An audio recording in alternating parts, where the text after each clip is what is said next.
तो खा लिया, वरना 15 दिन हो गए मीरा को सीढ़ियों पर बैठे बैठे। 16वां दिन आया, मीरा ने ये प्रतिज्ञा की द्वारकाधीश मंदिर के सामने और कहा कि गोविंद, अगर रात्रि के 12 बजे तक तू मेरे सामने उपस्थित नहीं हुआ तो इस समुद्र में कूद करके मैं अपनी जान दे दूंगी। मेरे भाई बहनों, शाम की आरती हुई गोविंद भगवान की, द्वारकाधीश की। पंडा पुजारियों के साथ में मीरा भी अंदर गई, गोविंद के दर्शन किए। मीरा ने प्रतिज्ञा कर ली है कि रात्रि के 12 बजे तक तू नहीं आया तो मैं अपनी जान दे दूंगी आज। और जैसे ही मीरा आरती करके जब वो पंडा पुजारी अपने अपने घर के लिए चलने लगे, मीरा एक कोने में बैठी है चुपचाप। पुजारियों ने समझा कोई पागल आकर के बैठ गई है। पुजारियों ने घसीटते हुए मीरा को मंदिर से बाहर डाल दिया। मीरा रो रही है, मीरा सोच रही है कि गोविंद, ये तेरा कैसा दरबार है? तेरे दरबार से मुझको घसीटते हुए ये पुजारी मुझे बाहर फेंक रहे हैं, लेकिन मेरी भी प्रतिज्ञा है, अगर तू नहीं आया तो मैं आज जीवित नहीं रहूंगी। धीरे धीरे वो समय आ गया मेरे भाई बहनों, गेट बंद हो गया। रात्रि के 12 बजने को हैं, 11:55 हो गए, लेकिन अभी तक गोविंद आया नहीं। और 11:55 हुए तो मीरा ने क्या देखा, एकदम जो गोविंद भगवान का, द्वारकाधीश भगवान का जो मंदिर का गेट है वो अचानक अपने आप खुल गया। रात्रि के 11:55 पर, क्योंकि भक्त की लाज बचानी है ना। जैसे ही गेट खुला तो मीरा क्या देख रही है कि सामने से एक ऐसा प्रकाश निकल रहा है जैसे हजारों सूर्य मिलकर के प्रकाश करें, ऐसा चमत्कार, ऐसा प्रकाश, दिव्य प्रकाश है। मीरा ने कहा कि ये चमत्कार नहीं देखना है मुझे तेरा, मैं तो देखूंगी तो तुझे साक्षात्कार देखूंगी। चमत्कार तो मैंने तेरे बहुत देखे हैं, जब तक तू मेरे सामने नहीं आएगा मैं यही सीढ़ियों पर बैठी बैठी अपने प्राण गंवा दूंगी, समुद्र में कूद जाऊंगी।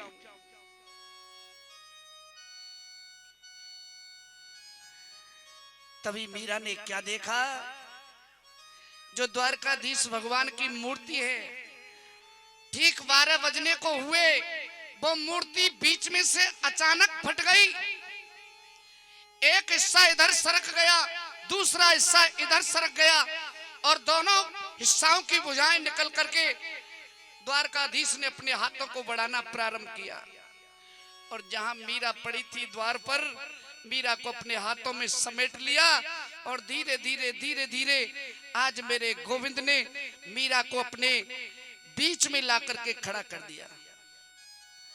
और जैसे ही धीरे धीरे वो मूर्ति फटी थी, एकदम से आदि मूर्ति इधर से आई और आदि मूर्ति इधर से आई, और कहते हैं मेरे भगवत प्रेमियों, मीरा गोविंद गोपाल में समा गई। बोलिए भक्त और भगवान की। मीरा दीवानी हो गई, श्याम रंग में रंगी चुनरिया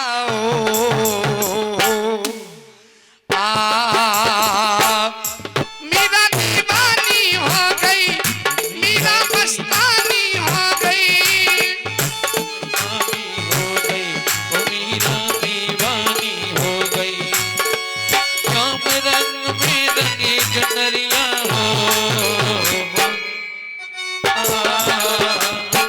मीरा दीवानी हो गई, मीरा मस्तानी हो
के घुंघरू नाचे झूमे गाए, पैरों में वो बांध के घुंघरू नाच झूमे गाए।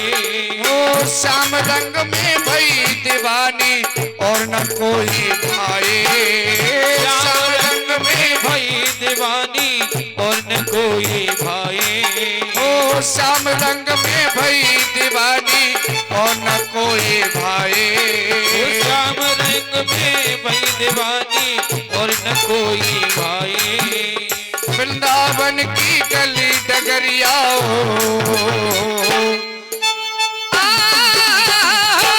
मीरा दीवानी हो गई, मीरा मस्तानी हो गई।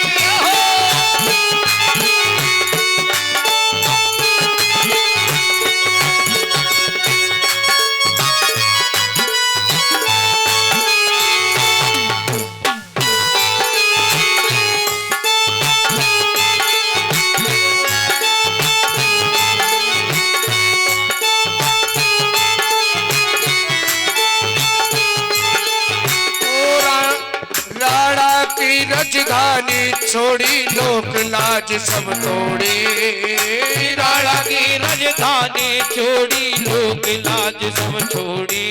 हे राणा की राजधानी छोड़ी लोक लाज सब तोड़ी, ओ राणा की राजधानी छोड़ी लोक लाज सब छोड़ी। लोक लाज की नई खबरिया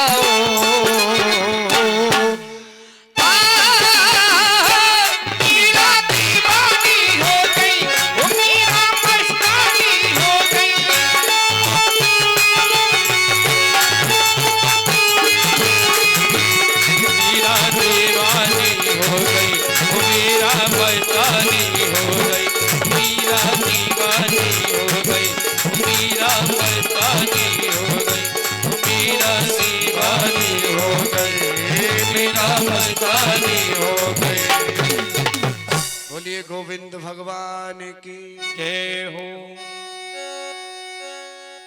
एक बार मैं मैयाओं से पूछ लेता हूं, मीरा जी के प्रसंग से पहले कथा कहां पे रुकी हुई है, कहां विराम दे रखा है कथा को?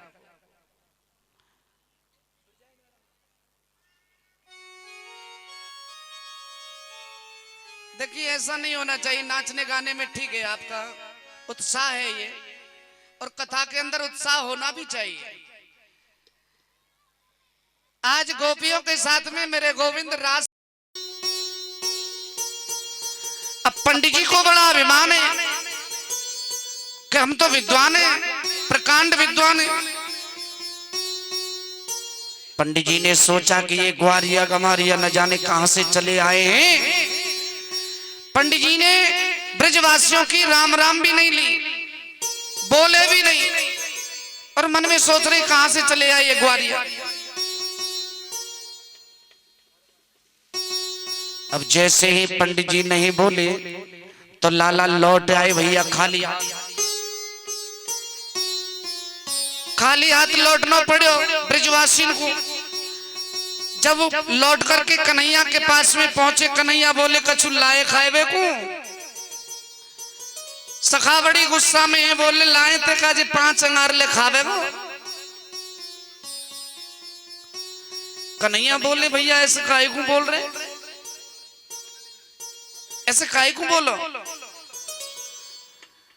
सखा बोले भैया रहने देते ने, न जाने कौन सी जगह पे हमको भेज दियो। बे पंडित तो इतने बड़े अभिमानी कि हमारी राम राम भी ना ली। हमने प्रणाम किया, दंडवत किया, वो ब्राह्मण तो हमसे बोले ना है। कन्हैया बोले लाला और तुम बड़े भोले हो हैं? अरे भैया पंडितों के पास क्यों गए तुम? पंडितों के पास थोड़ी था भोजन। अरे माताओं के पास क्यों नहीं गए? माताओं के पास जाते फिर देखते थाली भर भर के आपके लिए भोजन आता।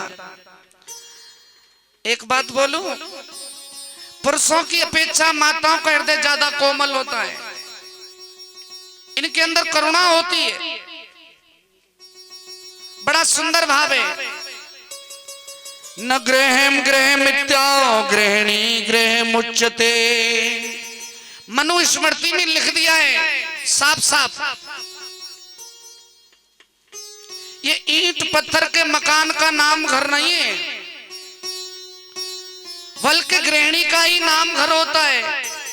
जिस घर में गृहिणी नहीं हो वो घर नहीं है, गृहिणी को ही घर कहा गया है। बोलिए गोविंद भगवान की। स्त्री चाहे तो घर को स्वर्ग बना सकती है, और स्त्री चाहे तो घर को नरक का अड्डा बना सकती है।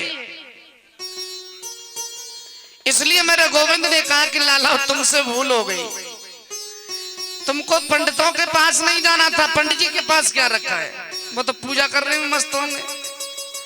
अरे लालाओं, इनके हवन यज्ञ के पीछे जो उनके मकान बने हुए हैं उनमें जाते आप। अब तुम जाओ माताओं के पास जाना। सखा फिर चल दिए और जा करके वहीं पहुंचे जहां माताएं विराजमान हैं घर के अंदर।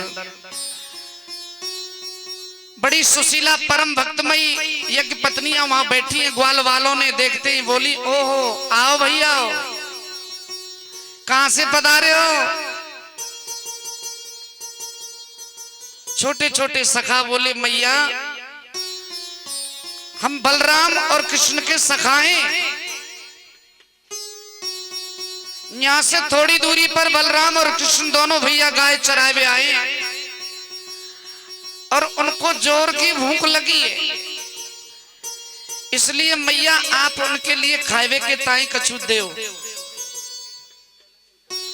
जब उन्हें यज्ञ पत्नियों ने सुना, ब्राह्मणियों ने सुना कि गोविंद हमारे घर के नजदीक आ गया है, इतना सुना तो मेरे भाई बहनों कहते हैं उन यज्ञ पत्नियों ने तुरंत अपने चूल्हे को सुलगाया, चूल्हे को जलाया और इतना स्वादिष्ट भोजन बनाया। और भोजन बना करके ब्रजवासियों से बोली कि लाला अगर बुरो न माने तो हम भी भोजन लेकर के लाला के ताई चले तुम्हारे साथ में। यज्ञ पत्नियों ने जब ये बात कही तो सखा बोले कि मैया ये तो बहुत अच्छी बात है। बोलिए गोविंद भगवान की जय हो। हरे रामा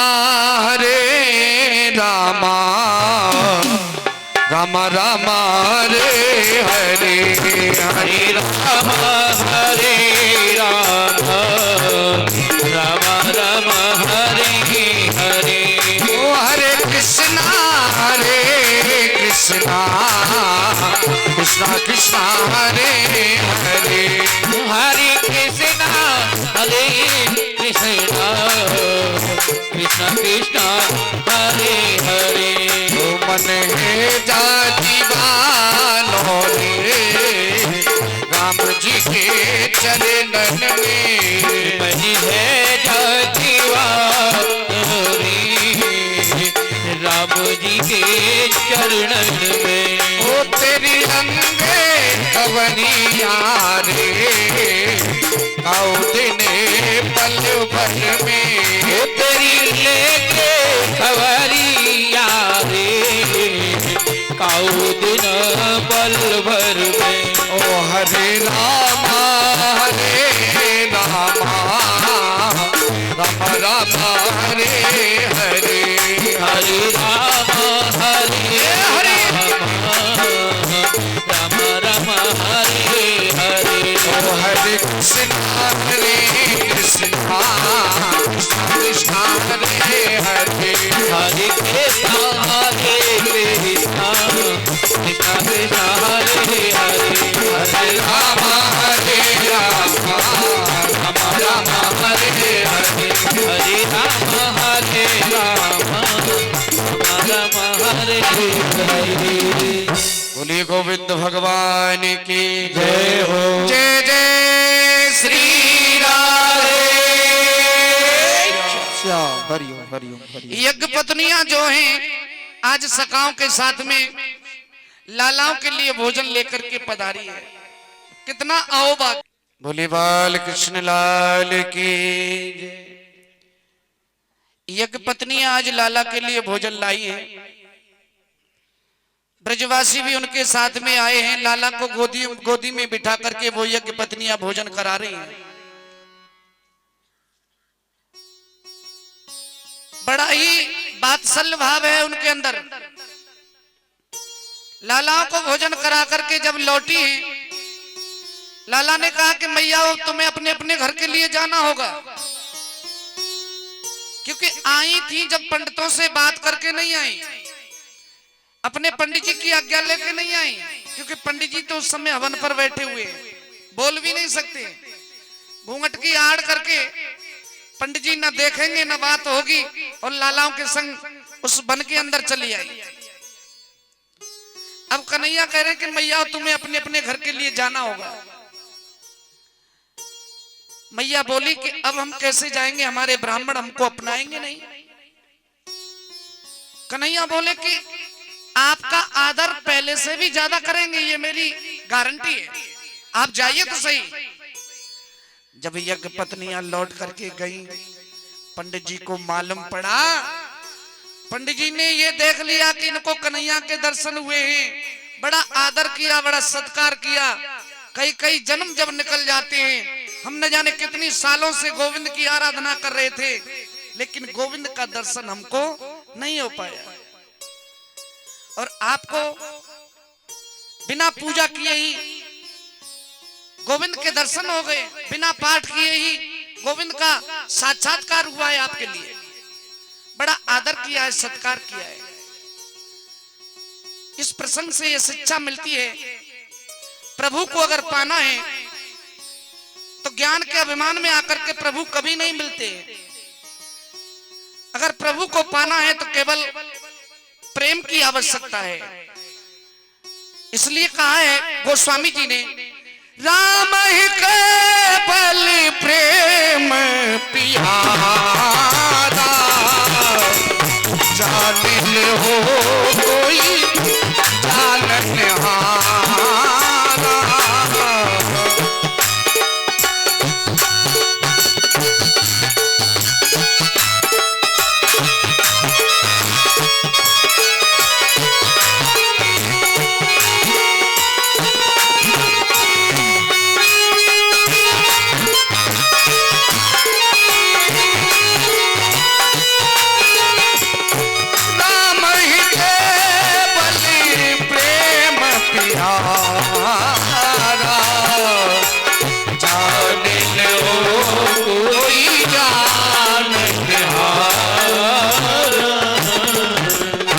बोलिए गोविंद भगवान की जय। प्रभु को अगर पाना है तो प्रेम की जरूरत है। प्रेम से प्रभु को प्रकट किया जा सकता है। हरि व्यापक सर्वत्र समाना, और प्रेम से प्रकट होए भगवान। प्रेम से प्रकट हो जाते हैं। इस तरह से यह संदेश दिया है। आइए अब हम आगे की चर्चा को आगे की ओर बढ़ाएं। भगवान ने अपने ब्रजवासियों को एक दिन सपने में बैकुंठ के दर्शन करवाए। एकादशी व्रत करके नंद बाबा रात्रि में एक दिन यमुना स्नान करने गए। वरुण लोक में जाकर के अपने बाबा को छुड़ा करके लाए मेरे गोविंद। बड़ी अद्भुत लीला है मेरे गोविंद की। अब जिस लीला का हम आगे अनुसरण करेंगे, आचार्य सुखदेव जी वर्णन कर रहे हैं, ये मेरे प्रभु की लीला है जिसका नाम है रास लीला। ये रासलीला का प्रसंग यहां से आगे अब प्रारंभ होगा।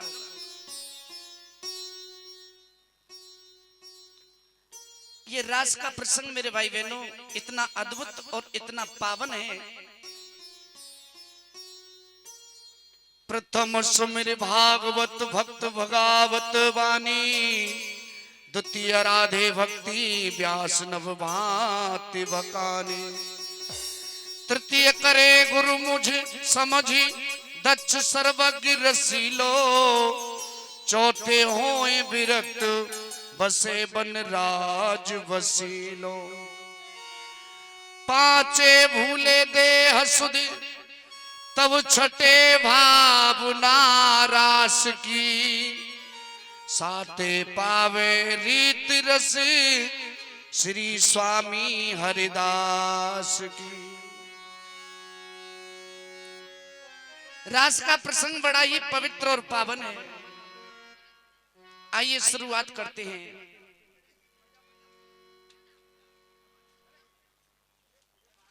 बोली गोविंद भगवान। ऐसे बालक ही ना देखे, अब देख लो बिरजा के नगरा में मिलेंगे ऐसे बालक जो अल्लाह मचावे।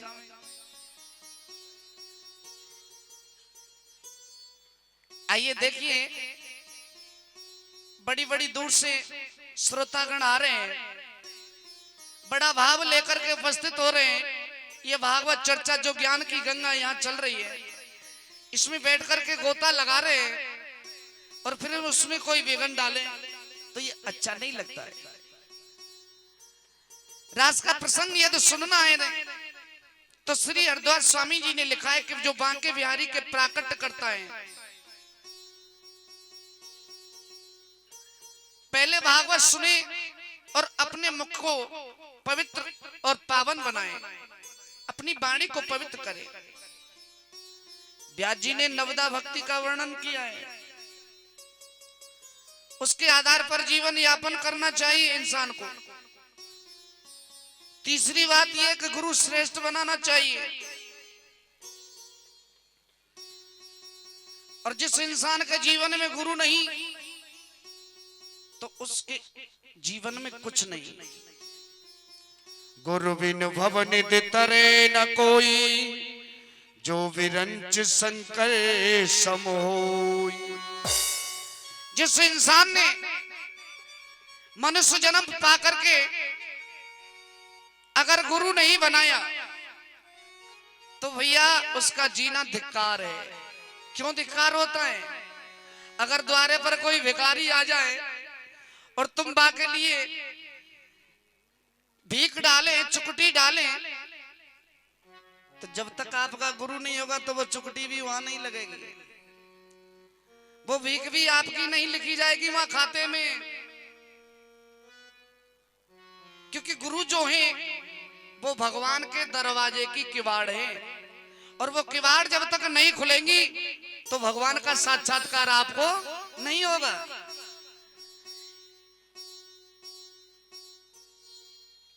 जीवन में गुरु तो बहुत होते हैं, और आजकल देखो गुरुओं की कमी नहीं है। पानी पियो छान के और गुरु बनाओ जान के। गुरुओं की कमी नहीं है। आजकल गली गली में गुरुओं की लाइन लगी है, गली गली में गुरु फ्री। कोई हमसे दीक्षा ले, तुम नरक पर हो चाहे स्वर्ग में, पर हमें दक्षिणा दो। ऐसे गुरु हैं। लोभी गुरु लालची चेला, होई नरक में ठेलम ठेला। अगर गुरु भी बनाना है तो पहले गुरु की परख कर लेनी चाहिए, गुरु को देख लेना चाहिए कि गुरु कैसा होना चाहिए। इसलिए जीवन में गुरु बनाना बहुत। आगे की बात पर ध्यान देते हैं। चौथी बात है कि मन में विरक्ति को लावे, वृंदावन में बसने का संकल्प करें। पांचवी बात है कि देह की शुद्ध विसर जाए तो तब छठवीं बार व्यक्ति उस रास का अधिकारी बनता है। और ये रास का ऐसा सुंदर प्रसंग है, ऐसी पवित्रता है इस रास के प्रसंग में। भगवान ने जिन गोपियों के साथ में रास किया है, आइए उन गोपियों के बारे में हम 2 मिनट चिंतन करते हैं। 2 मिनट के लिए। गोपी का मतलब क्या है? गो का अर्थ है इंद्रियां और पी का अर्थ होता है पीना। अर्थात गोपी इंद्रे कृष्ण पिबत इत गोपी। जो प्रत्येक इंद्री से कृष्ण रस का पान करता है उसी का नाम गोपी है। प्रत्येक इंद्री से, हाथों से, कानों से, नाक से, आंख से, मुंह से, जीभ से, प्रत्येक इंद्री से जो कृष्ण रसपान करता है वही गोपी होता है। चलते फिरते उठते बैठते प्रत्येक परिस्थिति में जो कृष्ण रस का पान करता है उसी का तो नाम गोपी है मेरे भाई बहनों। और ये जो ब्रज के अंदर गोपियां हैं ना, ये कोई और नहीं है, ये साक्षात वेद के मंत्र हैं। भगवान जब अवतार लेकर के आए तो वेद के मंत्र गोपी बन करके ब्रज में आए। कोई किसी की बहू बनी, कोई किसी की पत्नी बनी।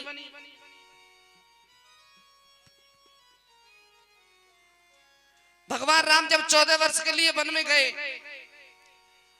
और मेरे रघुवर ने जब दंडक वन से निकलते समय, दंडक वन में जितने भी साधु संत थे, बड़ी बड़ी लंबी दाढ़ी वाले, उन संतों के मन में एक भाव आया राम जी को देखकर,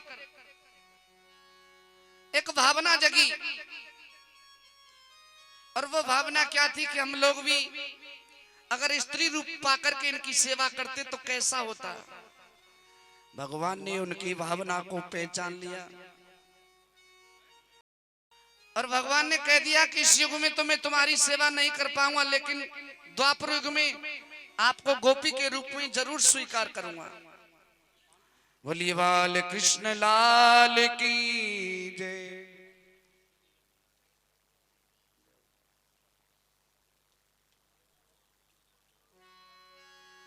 बोलिए भक्त और भगवान की जय। और इतना ही नहीं है, जब समुद्र मंथन हुआ था ना, तो मंथन के समय मद्राचल पर्वत जब नीचे की ओर जा रहा था समुद्र में, तो उस समय भगवान कछुआ का रूप लेकर के नीचे गए और कछुआ का रूप लेकर के पर्वत के नीचे लग गए। उस समय जो मत्स्य कन्या है समुद्र के अंदर, उनके अंदर ये भाव जगा, उनके मन में गोपियों की भाव की जागृति हुई कि देखो कश्यप भगवान कितने सुंदर हैं, अगर इनको भी इनकी सेवा करने का हमें सौभाग्य मिले तो हमारा परम सौभाग्य होगा। तो गोविंद ने उसी समय ये वरदान दे दिया था कि द्वापर युग में तुम गोपी बन करके आओगे। वो मत्स्य कन्या गोपी बन करके आई है। और इतना ही नहीं है, हमारे जो 4 वेद हैं, ऋग्वेद, यजुर्वेद, सामवेद, अथर्ववेद, इन चारों वेदों में 3 कांड हैं। कौन कौन से? पहला कांड है ज्ञान कांड, दूसरा है उपासना कांड और तीसरा है कर्म कांड। और देखो कर्म कांड के ही 80,000 मंत्र हैं, 16,000 मंत्र हैं उपासना कांड के। परमात्मा के समीप चले जाना ही उपासना होती है। 80,000 मंत्र जो कर्म कांड के हैं वो वेद मंत्र हैं। ये सभी मंत्र व्रज मंडल में आज गोपी बन करके आए हैं। इन गोपियों के अलग अलग विभाग हैं। श्रुत रूपा, मन रूपा, साधना सिद्धा, स्वयं सिद्धा, दैत कन्या, मत्स्य कन्या, ये सब गोपियों का ही रूप है। कोई किसी की बेटी बनी, कोई किसी की पत्नी बनी, लेकिन इनका गोपी बनकर के आना जो मूल उद्देश्य है वो किसी भी प्रकार से कृष्ण के चरणों की भक्ति प्राप्त करना है। बोलिए गोविंद भगवान की जय हो। अब यहां से आगे रास प्रसंग हो रहा है, रासलीला प्रारंभ होगी। आज शरद पूर्णिमा की रात्रि है। शरद पूर्णिमा मैया कब आवे? कार्तिक में आवे शरद पूर्णिमा।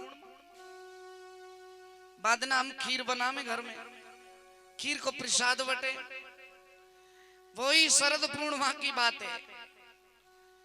शरद पूर्णिमा की रात्रि में मेरे कृष्ण ने आज अपनी वेणु का निनाद किया, बंसुरी को बजाया, बांसुरी को बजाया मेरे गोविंद ने यमुना किनारे पर। कल कल निनादनी पावन यमुना के तट पर शरद पूर्णिमा की रात्रि में बालका खिल रही है, चांदनी निकल रही है और बालका या यमुना जी की रेती जो होती है ना, रात्रि के समय चमक मारती है, थोड़े थोड़े सितारे चमक रहे हैं, चंद्रमा बड़ा प्रमुदित हो रहा है। गोविंद ने जैसे ही मुरली बजाई, बड़ी विचित्र एक बात, कृष्ण है एक और मुरली भी है एक, बजाने वाला भी एक, लेकिन सुनने वाले अनेक। हमारे आदरणीय बीजेपी के जिला संयोजक नेताजी संजू त्यागी जी आगरा मंडल से पधारे हैं और हमारे आदरणीय सुरेंद्र डॉक्टर साहब के खास मित्र हैं। एक बार जोरदार से ताली बजाएं। उन्होंने अपना कीमती वक्त निकाल कर यहाँ पधारे। धन्य ऐसे भक्तों के लिए भगवान की हर मनोकामना ईश्वर पूर्ण करे। और व्यासपीठ का स्वागत कर रहे हैं पूरे मंडल वालों का। बोलिए गोविंद भगवान की जय हो।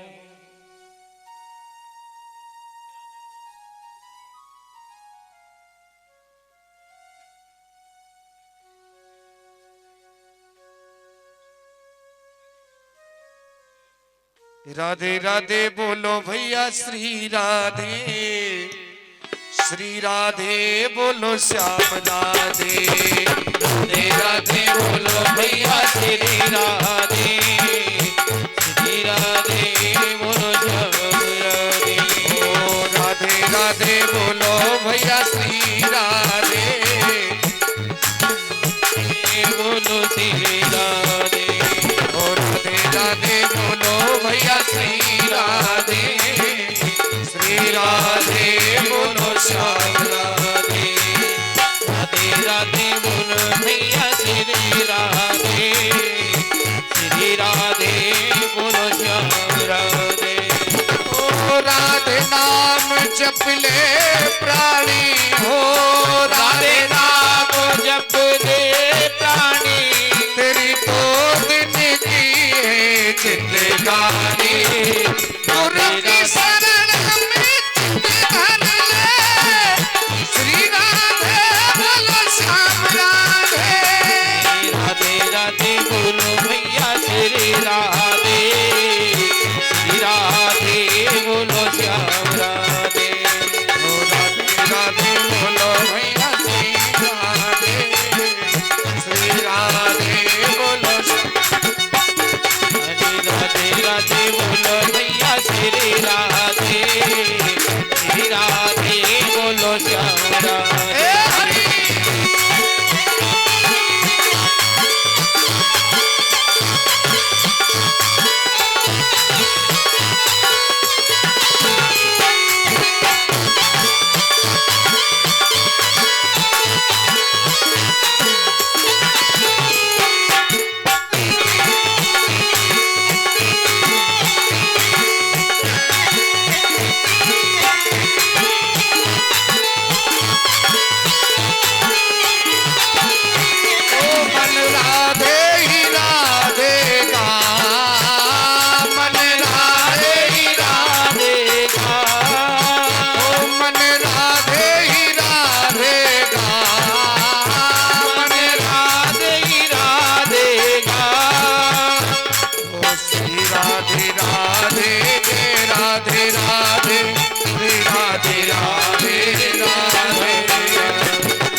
श्री राधे बोलो श्याम राधे।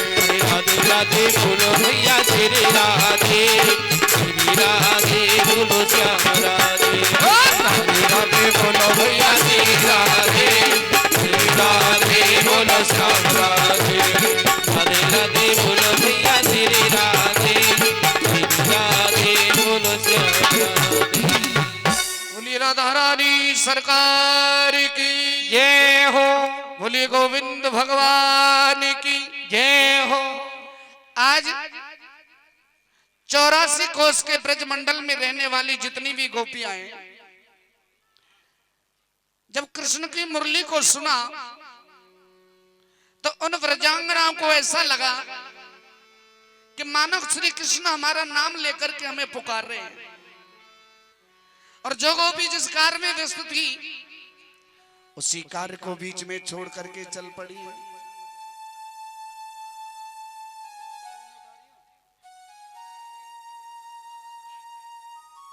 जो गोपी जो कार्य कर रही थी उस कार्य को छोड़ दिया बीच में यद पर और दौड़ पड़ी कृष्ण से मिलने के लिए।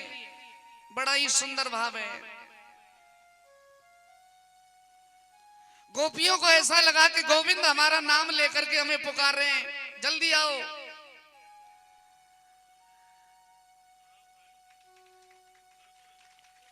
एक गोपी गाय दुह रही है, गाय को काट रही है, दूध निकाल रही है।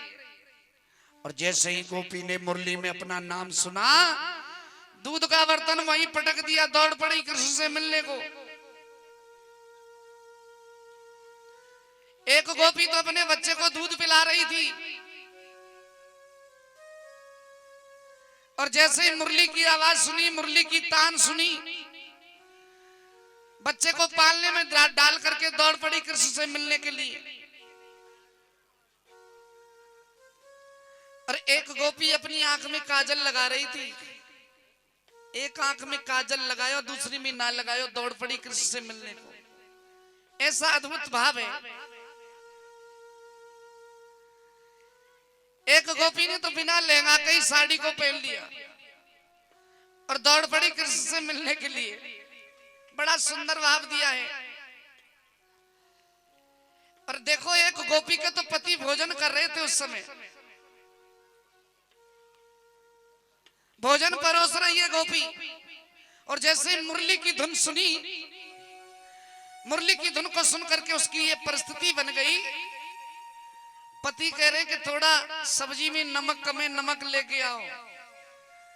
सोई महाराज नमक की जगह शक्कर ला के डाल दे। बोलिए गोविंद भगवान की जय। और दौड़ पड़ी कृष्ण से मिलने को। ये गोपियां कोई और नहीं है, साक्षात वेद के मंत्र हैं।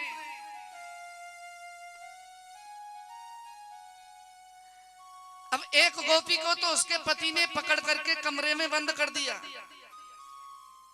और बोले कि हम नहीं जाने देंगे आपको, मैं देखता हूं कैसे जाएगी तू कृष्ण से मिलने को। तो गोपी ने कहा कि तुमको मेरे शरीर से ही तो प्रेम है, तुम तो मेरे शरीर के पति हो, लेकिन जो आत्मा का सच्चा पति है वो तो मेरा गोविंद है। और अपनी देह को त्याग करके अपने सूक्ष्म शरीर से गोविंद के चरणों में वो उपस्थित हो गई।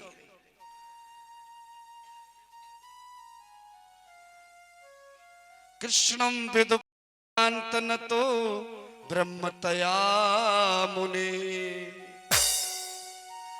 आदरणीय सुखदेव जी कहते हैं, राजन परीक्षित,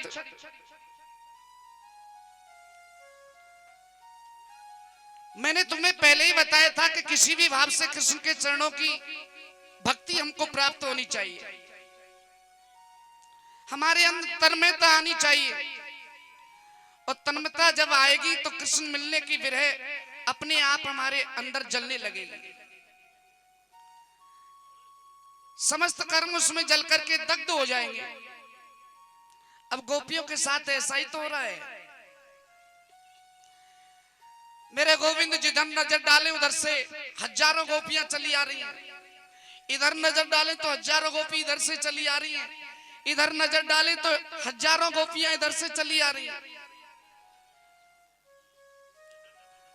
अब गोपियों को देख करके मेरे गोविंद बड़े मुस्कुराने लगे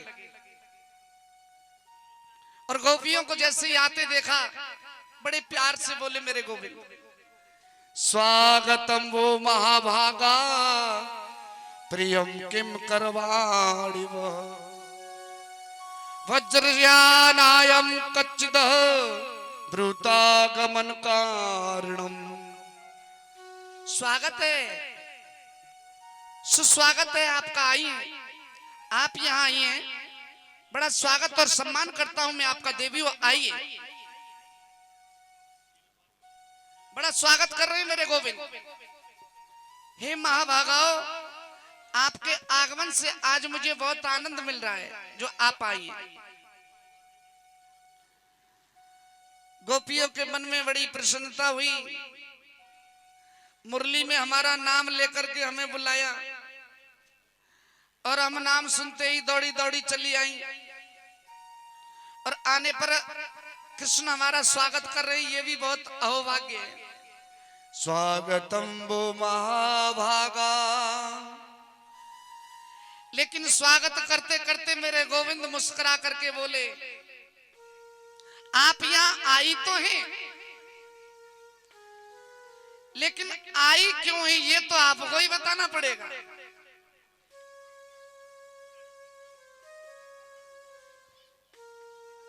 पीछे से शांति बनाए।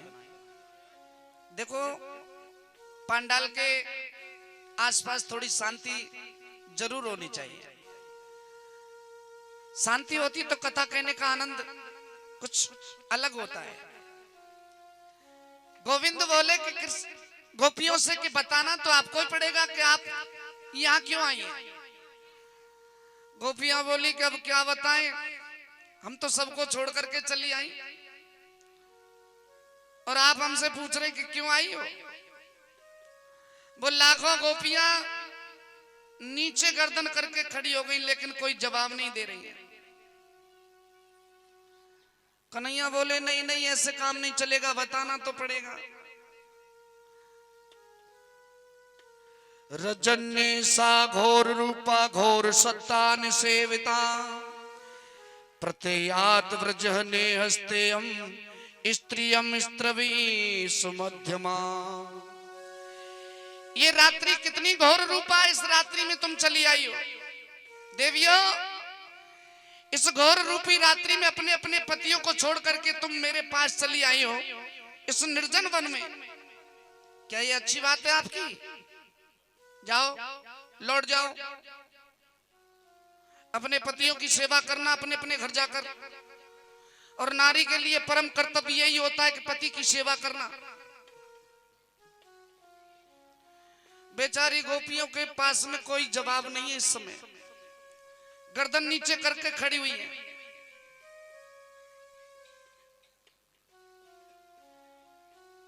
कन्हैया ने कहा, तुमने सुना नहीं? और ना ही कोई जवाब दे रही हो। कन्हैया बोले, ओहो, अब हमारी समझ में आया। आप इसलिए आई हो कि आपने कभी वन नहीं देखा, जंगल नहीं देखा आपने कभी। अब देख लिया ना जंगल। दृष्टम वनम कुस्मितम राकेशरम मज्जितम। बड़ा सुंदर यमुना का किनारा है, सुंदर वन है, देख लिया ना आपने। राकेश चंद्रमा कैसा प्रमुदित हो रहा है, इस वन की शोभा को अलग चमका रहा है। लेकिन देवियों, जंगल में बड़े बड़े हिंसक जीव जंतु भी रहते हैं, शेर रीछ भालू भी रहते हैं। अब तुम सबको छोड़ करके आई हो और इस घोर रूपी रात्रि में आई हो, ये आपने अच्छा नहीं किया, इसलिए लौट जाओ। क्या मतलब हुआ इसका? पहले तो गोविंद ने बंसरी बजाई, हर गोपी का नाम लेकर के उसको पुकारा बंसरी के अंदर, और अब कह रहे हैं गोविंद के जाओ, अपने अपने घर के लिए लौट जाओ।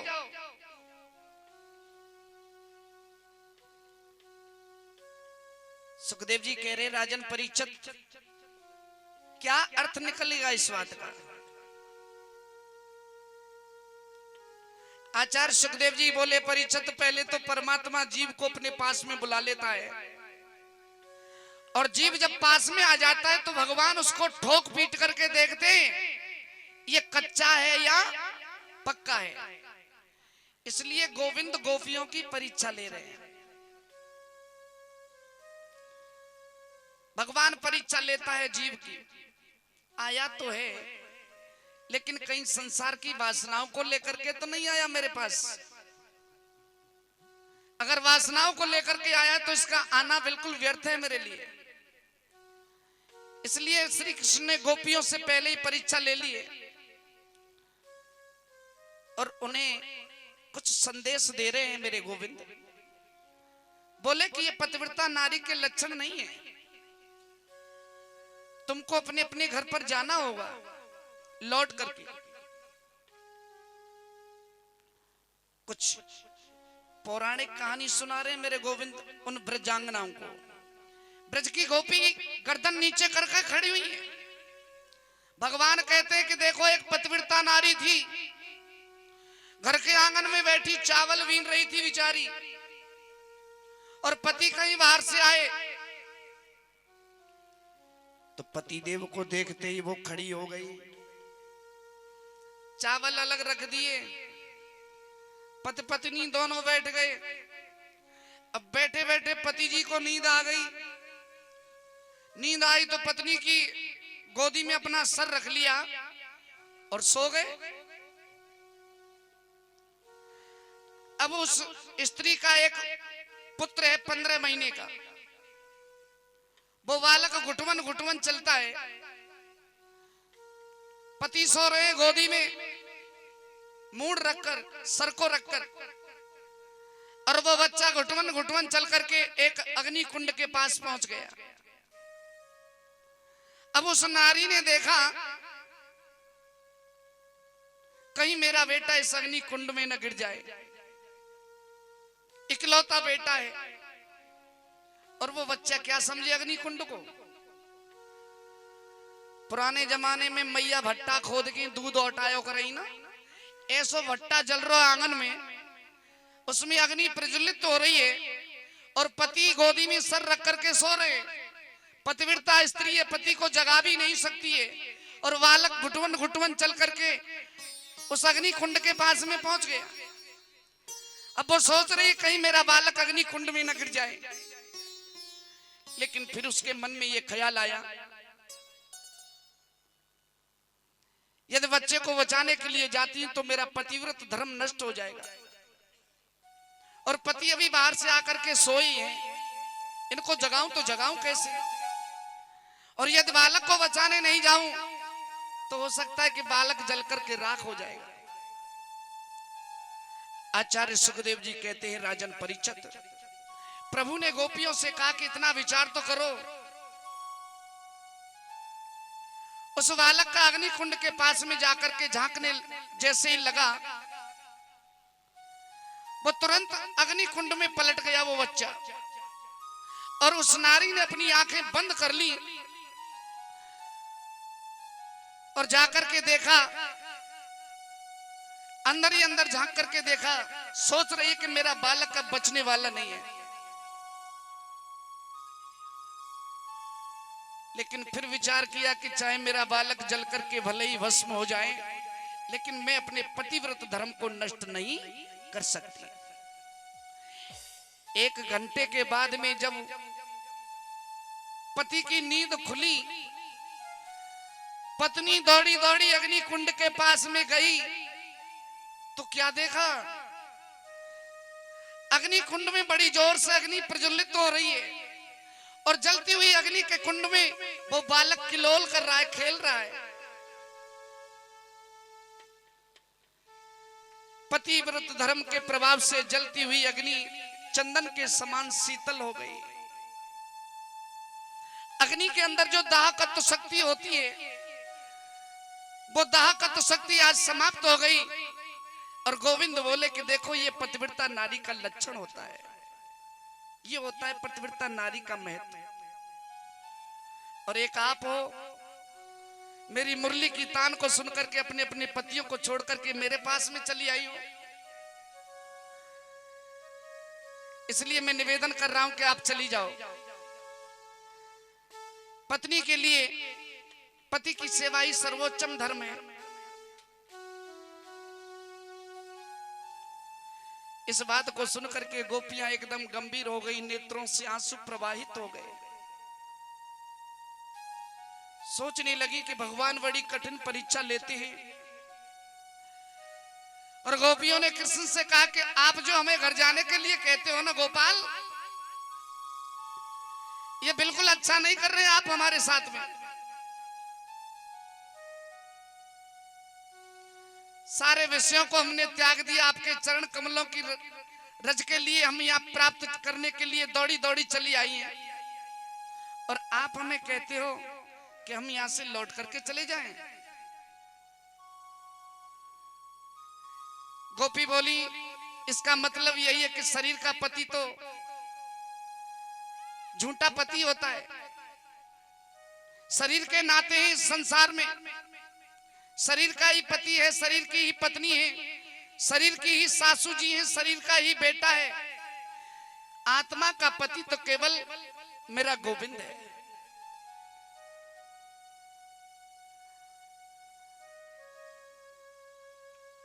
गोपियां कहती हैं, आपने जो पतिव्रता नारी का उपदेश हमको दिया है,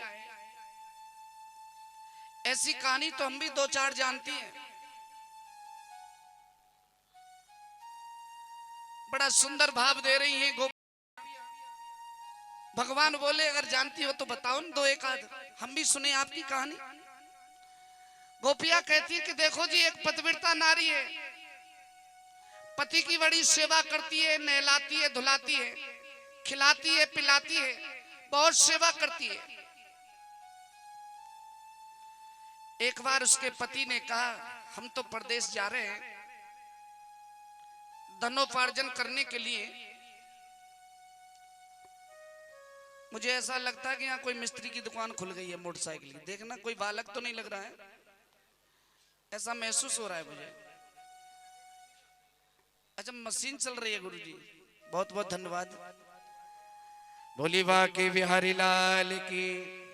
मैदान साफ हो रहा है, आपके लिए तैयारी हो रही है माता जी। आइए 2 मिनट भगवान का संकीर्तन करते हैं, और उसके बाद में आगे की कहानी को बड़े ध्यान पूर्वक सुनेंगे। गोविंद जय जय हरि गोपाल जय जय, गोविंद जय जय हरि गोपाल जय जय, गोविंद जय जय हरि गोपाल जय जय, गोविंद जय जय हरि गोपाल जय जय, गोविंद जय जय हरि गोपाल जय जय, गोविंद जय जय हरि गोपाल जय जय, राधा रमण हरे गोविंद जय जय, राधा रमण हरे गोविंद जय जय, राम की जय जय, लक्ष्मण की जय जय, राम की जय जय, लक्ष्मण की जय जय, राम की जय जय, लक्ष्मण की जय जय, राम की जय जय, लक्ष्मण की जय जय, शरत भरत चारों भैयन की जय जय, शरत भरत चारों भैयन की जय जय, ओ गोविंद जय जय गोपाल जय जय, गोविंद जय जय गोपाल जय जय। श्री राधे, ताली बजाते हुए सभी भाव और भक्ति के साथ।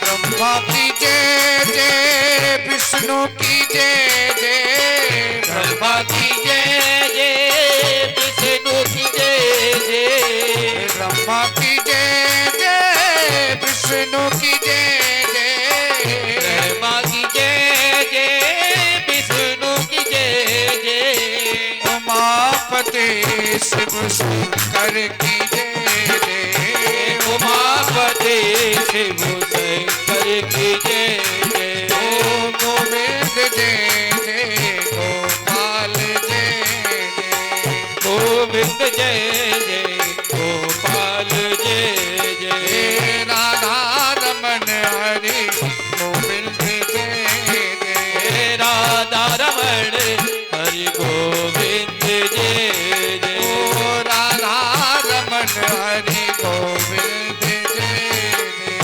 राधा रमण हरि गोविंद जय जय। बोली गोविंद भगवान की जय। गोपियां बोली, ये जो कहानी आप हमें सुना रहे हैं, ऐसी पतिव्रताओं की कहानी तो हमारे पास भी दो चार पड़ी है। गोविंद बोले तो सुनाइए, दो एक आध हम भी सुनेंगे। गोपियां कहती है कि एक पतिव्रता नारी है, पति की बहुत सेवा करती है रात और दिन, पति को नहलाती है, धुलाती है, खिलाती है, पिलाती है। एक बार उसके पति परदेश जा रहे हैं नौकरी करने के लिए। अब पत्नी ने कहा कि देखो जी, मैं तो आपके बिना नहीं रहूंगी, न जाने कितना समय लगेगा आपको आने में, मेरा मन नहीं लगेगा आपके बिना। और बताइए फिर मैं सेवा भी किसकी करूंगी जब आप नहीं होंगे तो। पति ने क्या काम किया, अपनी जैसी एक मूर्ति बनवाई और मूर्ति बना करके पत्नी को ला करके दे दिया, लो साल में 2 साल में मैं जब तक लौट करके आऊं, आप ये समझना कि मैं ही बैठा हूं, इस मूर्ति की सेवा करना। ऐसा कह करके वो पति परदेश चला गया धन उपार्जन करने के लिए, धन इकट्ठा करने के लिए। अब पति तो चले गए परदेश,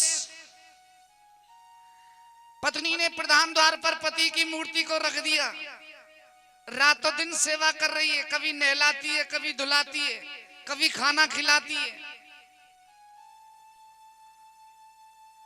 कभी भोग लगाती है उनके लिए, हर समय पति की सेवा में खड़ी रहती है। अब जब 1.5 वर्ष के बाद में पति लौट करके आए तो पत्नी उस समय घर में मूर्ति की सेवा कर रही है और पति बाहर खड़े होकर के गेट की सांकर खटखटा रहे हैं, खोलो। पत्नी सोचती है न जाने कौन आ गया, कैसे खोलने जाऊं, इस समय मैं पति की सेवा में लगी हुई हूं, पति की सेवा को नहीं टूटने दूंगी। पता नहीं कौन आ गया द्वार पर इस समय, यदि द्वार खोलने जाऊंगी तो पतिव्रत धर्म नष्ट हो जाएगा।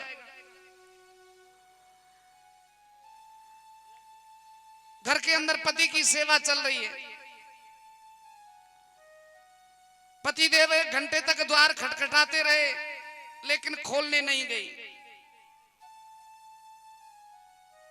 गोपियां कह रही हैं भगवान कृष्ण को इस बात को। अब गोपियों ने कहा गोविंद से, हम आपसे इस जगह पर एक प्रश्न पूछ रहे हैं, आप ही बताइए क्या उस स्त्री को जाकर के कुंडी खोलनी चाहिए कि नहीं खोलनी चाहिए।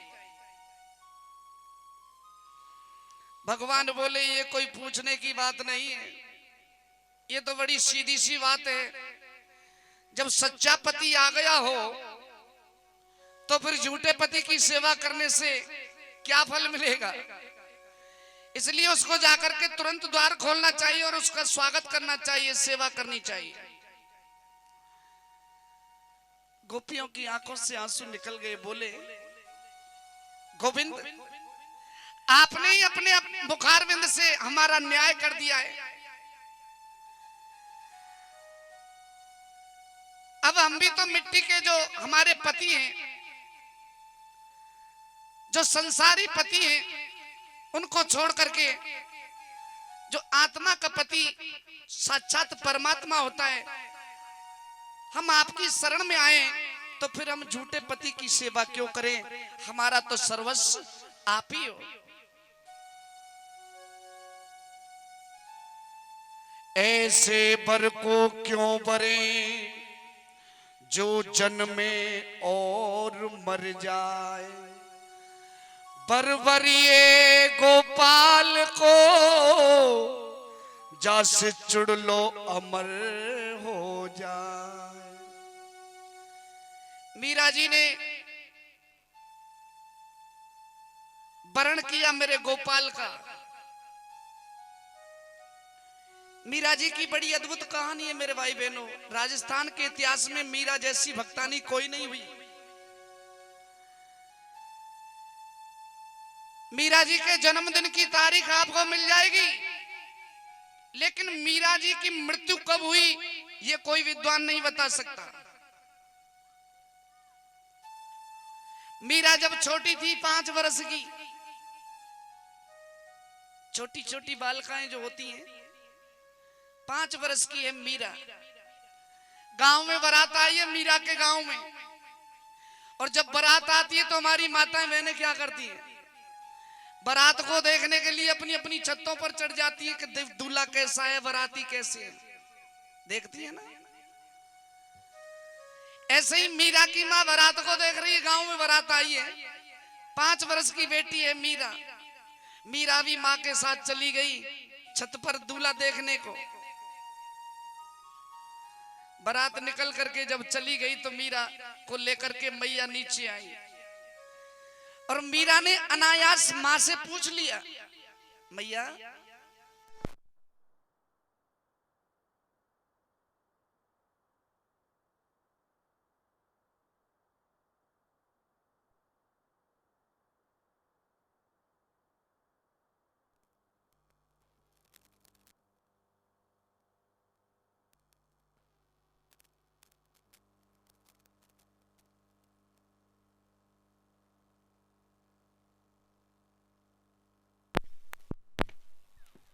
जी बोली गोविंद भगवान की।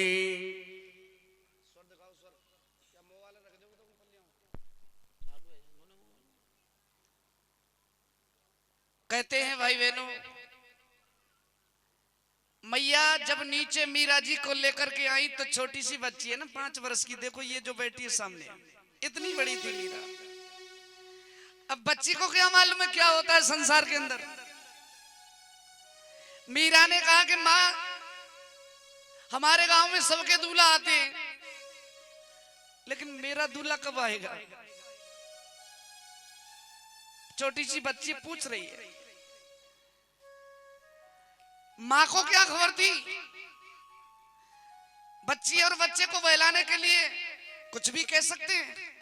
मैया ने जो 5 फुट की गोविंद की मूर्ति रखी थी घर के अंदर, मैया ने इशारा कर दिया कि बेटी तेरा दूल्हा तो देख वो खड़ा है तेरे मेल का।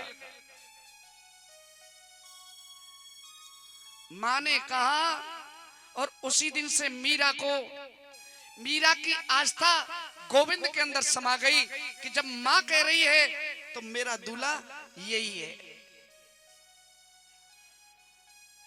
जवानीपन में मीरा का जब विवाह कर दिया गया तो उस गिरधर गोपाल की मूर्ति को दहेज में दिया गया। सच्चे पति से प्रेम नहीं है, संसारी पति से प्रेम नहीं है मीरा का। मेरा तो गिरधर गोपाल दूसरों न कोई। मीरा की बड़ी अद्भुत कहानी है। जवानीपन में विधवा हो गई, संतों के संग बैठने लगी, राणा परिवार में ब्याही गई। बड़ी बड़ी परेशानियां, बड़ी बड़ी मुसीबत मीरा को दी गई। जहर पिलाया गया, कभी नागों से डसवाया गया, लेकिन जिसका गोविंद रखवाला है उसका कोई कुछ बिगाड़ नहीं सकता है।